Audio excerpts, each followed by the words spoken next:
আপনি যেই কোনো বিপদের যেই কোনো প্রয়োজনের দোয়া যদি কবুল করাইতে চান, যদি যে দোয়া কবুল করাইতে হবে, আপনি দোয়া কবুল করাবেন, দোয়া কবুল করাবেন। আপনি যদি আপনি চান যে দোয়াকে আমার কবুল করাইতে হবে, তো আপনাকে কাজ করতে হবে। আপনাকে যদি কবুল করাইতে চান, আপনি যদি কবুল করাইতে চান, তাহলে একটা সিস্টেম আছে। প্রথমে 100 বার আয়াতুল কুরসি, 100 বার দুরূদ শরীফ পড়বেন, 499 বার পড়বেন লা হাওলা ওয়ালা কুওয়াতা ইল্লা বিল্লাহ, এই পর্যন্ত। আগে না, কিন্তু যে সময় 500 বার পুরো হবে, শেষ বারে পড়বেন লা হাওলা ওয়ালা কুওয়াতা ইল্লা বিল্লাহিল আলিয়্যিল আযীম। 500 পুরো হয়ে গেছে, তারপরে 100 বার দুরূদ শরীফ পড়েন। এইভাবে কয়েকদিন পড়া দোয়া করেন। হাদিসের আলোকে, কিতাবের আলোকে বোঝা যায়, এটা এতটুক বলা যায় যে কোরআন মাথায় নিয়েও বলা যায় যে আপনার দোয়া কবুল হবেই হবে, হবেই হবে, হবেই হবে। আপনাকে প্রথমে 100 বার দুরূদ শরীফ মনে উঠলো, এই জন্য বললাম। 499 বার লা হাওলা ওয়ালা কুওয়াতা ইল্লা বিল্লাহ।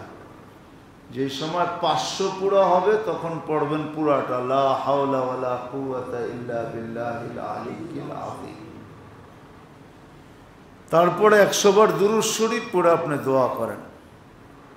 বিয়ে হয় না, শাদী হয় না, বাচ্চা হয় না, চাকরি হয় না, বাকরি হয় না, ব্যবসা ভালো না, লাভ হয় না, লস হয়, যার জন্য পড়তে চান।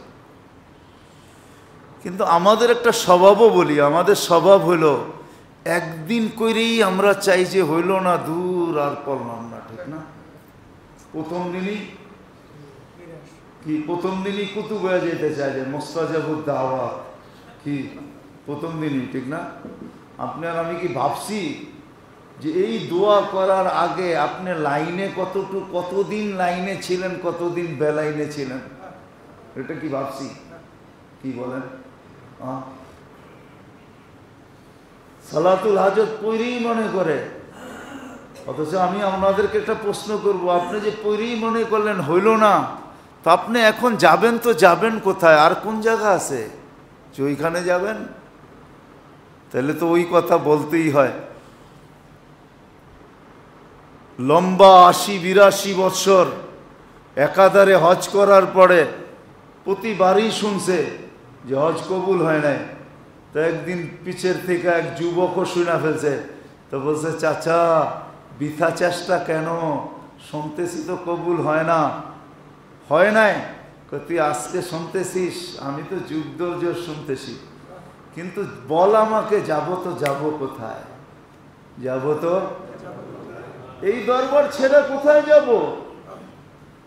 এটা কথা ছিল না, এটা যেন অ্যাটাক ছিল।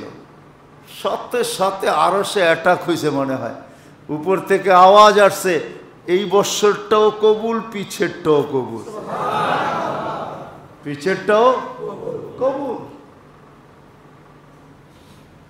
আমরা তো ভাবি প্রথম দিন হয়ে যাক, আচ্ছা নাই হইল, আপনি যাবেন তো যাবেন কোথায়? আল্লাহর লগে রাগ করবেন? কোথায় যাবেন রাগ করে? রাস্তা দেখান না আমাকে। এই জন্য মেরে দোস্ত, উচিত হলো করতে থাকা। তো যেখান থেকে বাহির হয়ে গেছি, আপনি যে কোনো প্রয়োজনে আপনি 1 দিন না, 2 দিন না, সপ্তাহ 2 সপ্তাহ পড়তে থাকেন আর দোয়া করতে থাকেন, কবুল হবেই হবে।